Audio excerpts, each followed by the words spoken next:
Good morning target friends. Next topic ఏంటంటే మనకి DNA పాలిమరైజెస్ తర్వాత డిఎన్ఏ బైండింగ్ ప్రోటీన్స్. నెక్స్ట్ ఏంటంటే ఒకసారికి ఫ్రాగ్మెంట్స్ వస్తాయి. అంటే ఒకసారికి అంటే సైన్స్ నేమ్ బట్టి వస్తుంది. DNA binding proteins. DNA binding proteins bind highly single standard reason DNA production by action of the helicases stabilizing existent and standard temple needed the polymerase binding of the proteins మాట. ఇక్కడ ఏంటంటే కనుక ఇక్కడ DNA binding proteins అంటారు కదా. DNA binding proteins వచ్చినప్పుడు ఏంటంటే మన ఫోర్త్ అంటాం.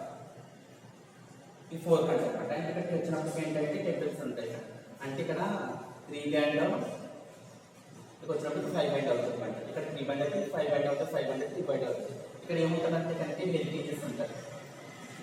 హెలికేజెస్ అంటే ఇక్కడ ఏంటంటే దీనికి గేజెస్ అంటే స్టాండర్డ్ అనమాట. అంటే సింగిల్ స్టాండ్ డబుల్ స్టాండ్ ఉంటుంది కదా. ఇక్కడ వచ్చినప్పటికి ఏంటంటే డిఎన్ఏ బైండింగ్ ప్రోటీన్లోకి వచ్చినప్పటికి ఏంటంటే SSBP అంటే సింగిల్ స్టాండ్ బైండింగ్ ప్రోటీన్ అనమాట. Single stand binding protein. ఇక్కడ ఏంటంటే డబుల్ స్టాండ్ అంటే సింగిల్ స్టాండ్ అంటారు కదా. ఇక్కడ డిఎన్ఏలోకి వచ్చినప్పటికి ఏంటంటే కనుక DNA binding proteins bind highly to single strand region of a DNA production by inactivating the action. Helicases and stabilizing the extended single stranded temples need for the polymerization మాట. అంటే polymerization జరిగేటప్పుడు ఏంటంటే ఇక్కడ DNA స్టాండర్డ్ లోకి వచ్చి ఉంటుందన్నమాట. అంటే standard బట్టి మనకి ఏమవుతుందంటే బేస్ అవుతుంది. ఇక్కడ ఏ స్టాండ్ తీసుకున్నారంటే సింగిల్ స్టాండ్ తీసుకున్నారు. The binding of fold that DNA extend configuration of preventive folding the back of itself. The characteristics of the helix structure and found in the bacteriophage. DNA binding protein has the phagocytic receptors. And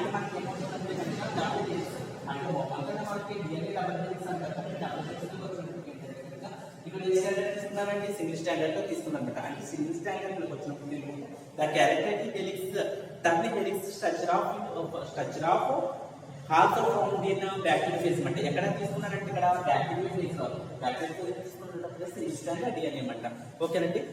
lakh and trap respirators and camps అన్నమాట. అంటే lakh upper and tap upper అంటారు కదా. Lakh and tap proteins CPR domain bends to that one helix known as the region of helix like plate in the major group interact with the DNA అంటే DNA లో interact with major group గా చెప్తున్నారు.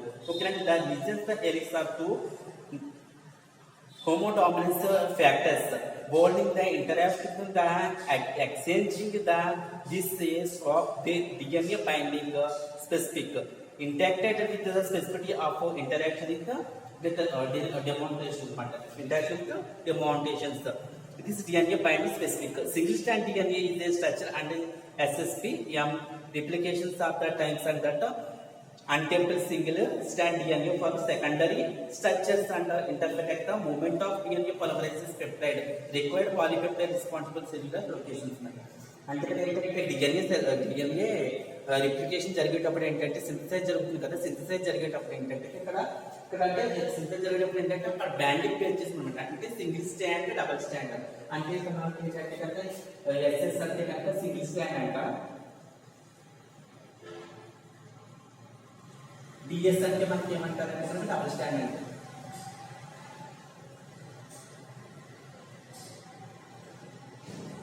Single stand అంటే ఇక్కడ మనకి ఏం తీసుకోవాలంటే single stand single stand వచ్చినప్పుడు ఏంటంటే ఇక్కడ డెలికేసెస్ ఆఫ్ ఫోర్స్ అందులో ఉండేటువంటి ఏంటంటే ఎడినైన్ వాల్యూమ్ సైటోసిస్ అనమాట. అంటే 3.5 బైండ్ చేసిన ఏమవుతుందంట అది డివైడింగ్ అవడం జరుగుతుంది. Single stand DNA is a structured with SSMP replication over 100 times that faster than uncompleted single stranded DNA for secondary structure that refer in the movement of DNA polymerase. అంటే primary and secondary structure వచ్చినప్పుడు ఏంటంటే ఇక్కడ basically only primary structure only primary and secondary structure. ఇక్కడ ఏ structure తీసుకున్నాం కదా secondary స్ట్రక్చర్కి వచ్చినప్పుడు ఏంటంటే protein responsible for their cellular location అనమాట. ఏ లొకేషన్లో వచ్చినప్పుడు అంటే సెల్యులర్ లొకేషన్కి వచ్చినప్పటికి అవుతుంది. అంటే బైండింగ్ ప్రోటీన్స్ ఏంటంటే కనుక DNA సింథసిస్ జరిగినప్పుడు అనమాట. అంటే DNA binding proteins binding high single standard region DNA produces by the active helicases అనమాట. అంటే డిఎన్ఏ ప్రొడ్యూస్ జరిగేటప్పుడు అంటే ప్రొడ్యూస్ చేసేటప్పుడు హెలికేజెస్ ఏమవుతుందంటే సెపరేట్గా జరుగుతుంది. దాని నుంచి ఏమవుతుందంటే దీని బేసిస్ ఏంటంటే డిఎన్ఏ బైండింగ్ ప్రోటీన్స్ సింథసిస్ జరుగుతుంది. ఓకేనండి. నెక్స్ట్ ఏంటంటే దీనికి ఆల్టర్నేటివ్ మనకి ఏముంటుందంటే కనుక ఒకజాకి ఫ్రాగ్మెంట్స్. ఓకేనండి, ఒకజాకి ఫ్రాగ్మెంట్స్. ఇక్కడ ఒకజాకి ఫ్రాగ్మెంట్స్ లోకి వచ్చినప్పుడు ఏంటంటే ఒకజాకి అనేది 1968 ఏంటంటే ఒకజాకి ఫస్ట్ ఏం చేశారంటే కనుక ఇంట్రడ్యూస్ చేశారనమాట. 1986 ఒకజాకి demonstrated in E. coli some newly synthesized DNA constant of fragmentation and attached to one another to the greater long continuous standard అనమాట. ఇక్కడ ఏమవుతుందంటే ఇక్కడ సింథసైజ్ డిఎన్ఏ కాన్స్టెంట్ ఫ్రాగ్మెంటేషన్ అంటే డిఎన్ఏ ఫ్రాగ్మెంటేషన్ అనమాట.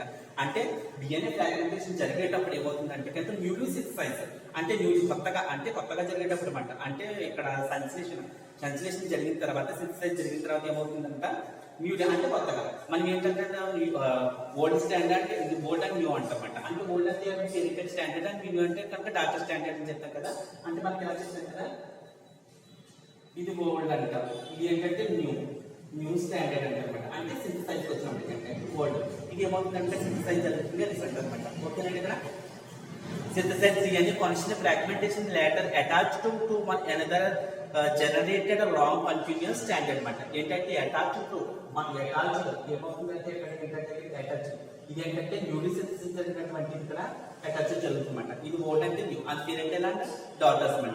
Okay, during replication to standard 1 is continuous standard and other side is the discontinuous standard.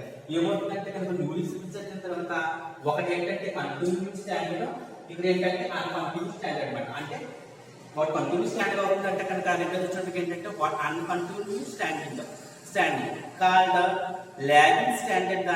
Lagging standard contain Okazaki fragment. ఆ విధంగా జరిగినటువంటి దాన్ని ఏంటంటే కనుక ఫ్రాగ్మెంటేషన్ ఒకజాకి అంటే ఆ సిచ్యువేషన్ ఎవరు ఒకజాకి కూడా ఐడెంటిఫై చేశారు కాబట్టి ఇది ఏమంటే ఒకజాకి ఫ్రాగ్మెంట్ అంటారు. ఓకేనండి. Both leading and lagging standard require an RNA primary provide with the primers మాట. అంటే ఇక్కడ ఎందుకు వచ్చినప్పటికీ RNA ప్రైమరీస్ వచ్చినప్పుడు అంటే RNA ప్రైమర్స్ వచ్చినప్పుడు. ఓకే అండి. The new complementary standard are synthesis by the polymerases 3 are on the lagging standard multiple intention most occur because of the required 5-3 and sequences మాట. ఎక్కడ 5 and 3 sequences మాట. ఎక్కడ mostly అక్కడ మాట. ఓకేనండి. The new complementary standard the synthesize by polypeptide అంటే new complementary by synthesize న్యూలిపెప్టైడ్స్ అని జరుగుతుందన్నమాట. The join in the Okazaki fragment the RNA segments degraded the free nucleotides. The oxidolides fill in the gaps are the polymerized DNA ligases. అంటే DNA ligases ఒకటి nucleotides. ఓకేనండి. అంటే nucleic acid base చేసినట్టు కనుక nucleotides అంటే nucleosides గా dividing అవుతుంది. The DNA ligases catalyzes function the phosphorylated bond between the 5-phosphate and 3-hydrolysis and continuous standard of complementary DNA మాట. అంటే ఇక్కడ 5 వచ్చినప్పుడు చూడండి complementary DNA. Thus, due to latter are the formed from parental DNA standard అనమాట. ఇది మన complete ఏంటంటే కనుక parental standard DNA అంటారన్నమాట.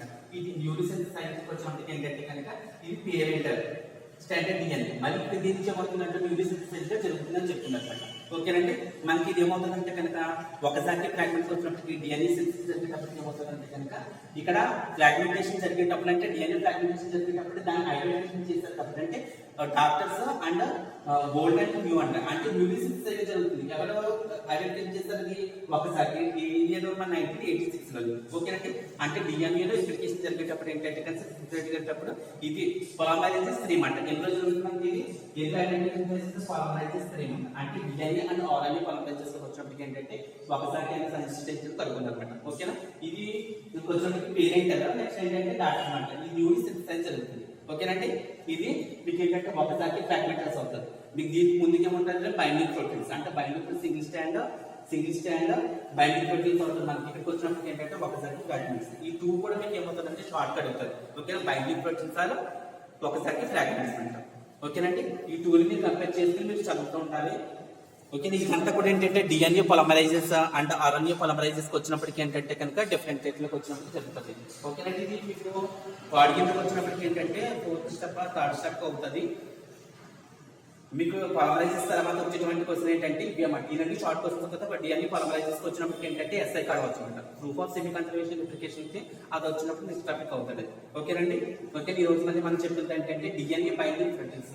ఆ డిఎన్ఏ బైండింగ్ లో కొంచెం డబల్ స్టాండర్డ్ తీసుకోవాలి, ఏ స్టాండర్డ్ తీసుకున్నాం, మనం single standard binding proteins తీసుకున్నమాట.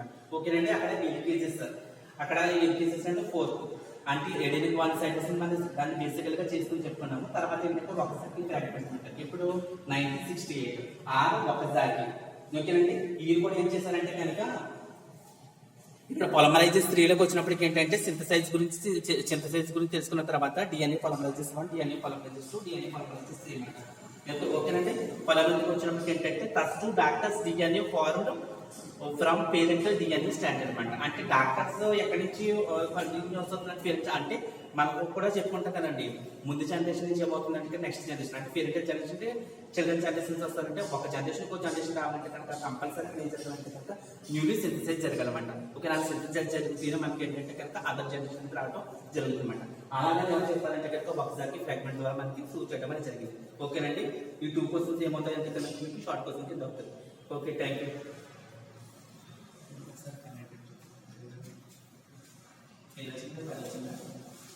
11:35 sir.